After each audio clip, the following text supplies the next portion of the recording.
bit, and what have you seen in individuals' lives as they have pressed into God's plan for sexuality and walked in it for a season of time, a story of redemption, or what you've seen in a church, or a group of women, a group of men, that were maybe at this point that we're at as a church fellowship, and then what things looked like a year later, 5 years later, if they pressed in and allowed the Lord to cause them to overcome.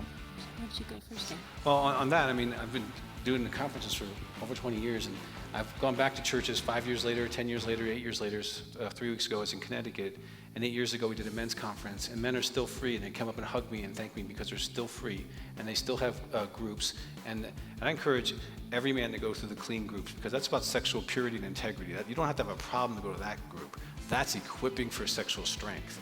So please, wives, encourage your guys to get out and do that, okay?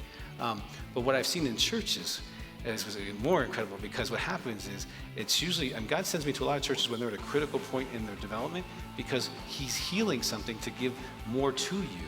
And I think your vision, he's going to expand your vision, because he's going to give you incredibly strong men and women, which when the DNA of a marriage is strong, the church is strong.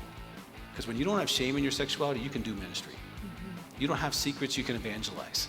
When your income's growing because you're being a good boy and girl, you can give more money and things can get done. I'm excited for what God's going to do in his church. I live in this city, and I'm really proud of your church. I know a lot of people in your church. I'm excited to see revival continue to grow. But what happens is more just a general maturity. Like, it's okay, we can talk about this, honey. It's okay, we love you. Come on, just go see Tom. He'll take care of that. That's not a big thing. I know you struggled for 20 years. We'll get knocked down in 6 months. Go down there and do it.